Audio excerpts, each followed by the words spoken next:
2 a.m. Sports is brought to you by Docomo Pacific. Better together.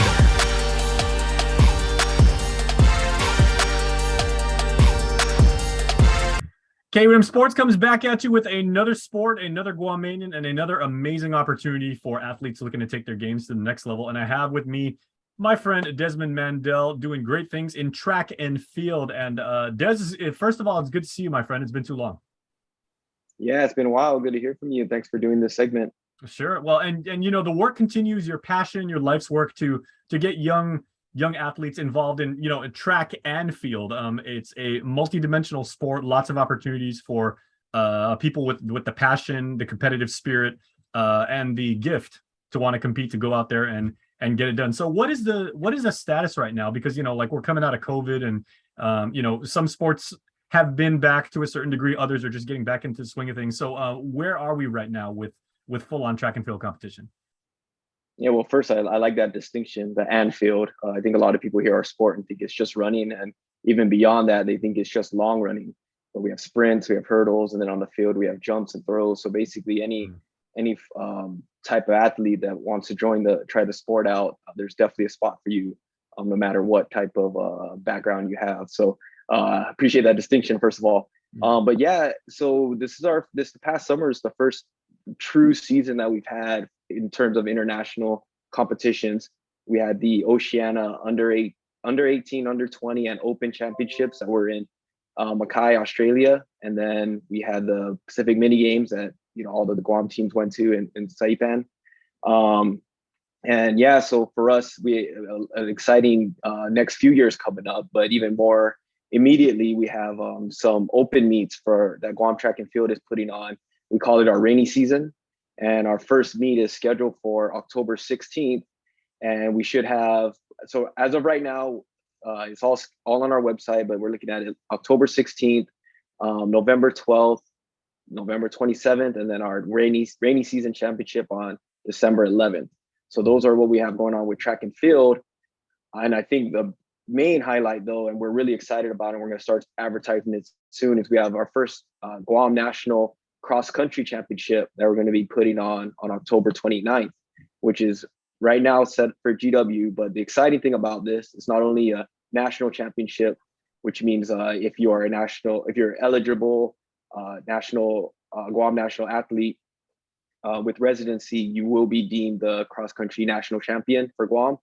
But even more exciting is the Oceania Athletics Association has deemed this the Oceania Cross Country Championships, which means they are sending out invites to all of the Oceania Islands to send some of their athletes here to compete, and they will be deemed the Oceania Area Championship or Very champion. Cool. Yeah, very, very excited about that. So there's a chance we might have some Australians and New Zealanders. And, you know, we definitely expect some Fijians, you know, Melanesia, Polynesia, and hopefully Micronesia all to come in and have this competition. And from my understanding, I think there was still some things that they had to clarify, but from my understanding was that the champion of this will get a free entry into the World Cross Country Championships, which is in Australia about in February of next year. So again, we have our national championship, but in that same competition will be the Oceania Championship, and the champion will have will have an entry into the World Championships. So opportunity pretty exciting for track and field athletes out here, and you know, maybe that's kind of like the point, because even though competition unfortunately had to be stymied because of the pandemic, for a lot of our track and field athletes, you know, and ones that couldn't come home, or they were stuck in college, and, you know, whatever the situation was, training continued. Yeah, and, you know, it's one of those where track is a tough sport where, you know, your performance is kind of what motivates you. And without the opportunities that during the COVID years, it was kind of hard to keep some of them excited to keep training. But those that did keep training, they definitely saw some good results in, you know, these recent competitions. So yeah, no, I mean, we're excited to have a lot of competitions coming up. And in terms of training, we do have our first Guam Track and Field Identification Camp scheduled for next month. The date tentatively is the 23rd to the 29th of October. That may change due to some track availability, but that is our plan. So the identification camp is basically we want any athlete, any age to show up. We'll do some drills, we'll do some workouts and kind of get an idea of what potential Guam national track and field athletes. And from there, they will be invited to our national training camps that we hope to have throughout the year. So yes, training for track and field is year round, just like any other sport. And especially if we want to get the sport to the next level, we have to look at more of an all around, all year round training. We'll talk about that for a sec, if you could, Des. What are the training camps like? Because I mean, again, there's so many different individual events. Many track and field athletes compete in multiple events within the scope of track and field. So what is the camp like as far as, do athletes all, congregate together and then train together, or, like what's the division and how do they all work out? So, up until now, we've had, essentially training camps right before competition. So a month or so before the competition, the national team will get together and train and go, into the competition. But now what we're hoping for is more of a year round, where basically we're meeting in the off season. And yes, we're doing some workouts. And the thing is, if, those that have competed in the sport, they know that those workouts can be tough, especially if you're by yourself. But when you have a team and a group camaraderie, it makes it a lot easier. So, it can't be, the team atmosphere definitely cannot be discounted. And that's what we hope to bring. So yeah, it would be our vision with these camps would be, so once we have the identification camp, we identify the athletes that we want to train and work with. We hope to have those athletes, year round and have them under our, some sort of workout plan leading up to, any qualifiers and then into any competition. So yeah, it would be, at any event we will have some throwing coaches to work on some technique, some strength training on that. We have our speed coaches. I'll be handling most likely the sprint side of things. We'll work on, some of the speed drills, acceleration drills, the technical stuff on the blocks and whatnot. And then we do have Desmond Mandell, who is, synonymous with running at this point. He's going to be helping out with the middle distance and the distance runners. Derek's middle name literally is Sprint. Yeah, Derek Runner, or they always ask when they see my last name if I'm the runner. So I'm not the runner, I'm a runner. So Derek is the runner. So. Oh, come on, Des. I mean, you've got a pretty lengthy and pretty impressive athletic resume yourself. But what you have done has been able to impart, your wisdom and your experience and your passion down to a new generation of track and field athletes. Yeah, and I never saw it as an individual thing. Never thought of it as me giving back what I've learned. It's more of just a love for the sport, and it is, relatively small sport. I mean, a lot of the other sports have, such a huge following.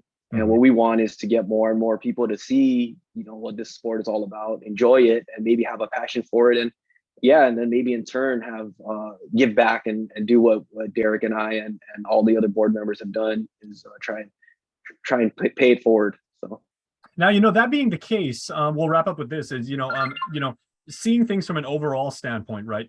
Are there any events in the track events or in the field events that you think you'd like to see more Guamanian athletes take part in, just so we can have a very, very well-rounded and competitive nature? Because I mean, we get like a pretty good shot putter every few years. I remember my buddy Justin Andre was really working. And you talk about athletes who like work out completely solo. You see them normally isolated, kind of like preparing and training and doing their thing. But from your vantage point, what would you encourage young athletes who want to get involved with track and field to kind of consider?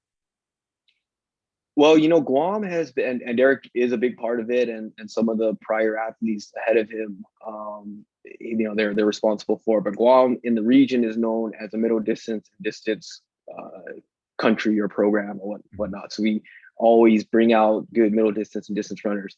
But right now, I really want to see an improvement on the sprints.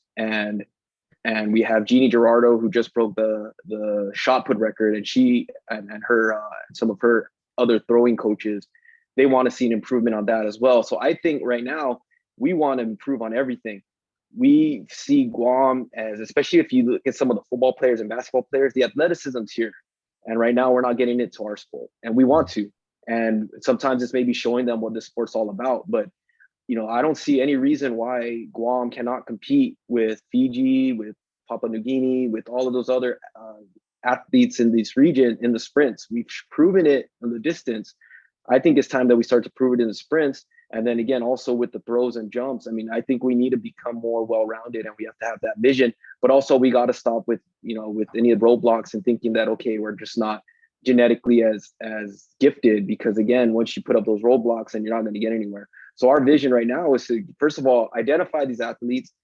If they're in other sports, and maybe if they're not, national team athlete or caliber on that sport, maybe they're national caliber on our sport, and we can show them that, hey, you can get somewhere here, and you do get some notoriety and some glory with this sport. So yeah, we really want to see all other aspects improve, and personally, just as a sprint coach, I really want to see that sprint program increase, the caliber increase, and that's kind of one of the goals. So. All right, so that's Desmond Mandell, getting things done in track and field and making sure that Guam athletes well prepared, well informed, well motivated, and also that the sport in general is very, very well represented on an international level. So Des, thanks for your time, man, and congratulations to you and your success. Thanks. And yeah, if they have any questions or need any more info, we are at guamtrackandfield.com. We also have just search Guam Track and Field on Instagram and Facebook and whatnot. And yeah, you can get a hold of us. There's ways to reach out to us. And again, we're looking for any caliber, any walk of life. We just want athletes to come out and see the sport, what the sport is all about. So thanks again for this segment, Jason. We appreciate it. All right. Absolutely, man. We'll talk to you soon. Thanks. KUAM Sports is brought to you by Docomo Pacific. Better together.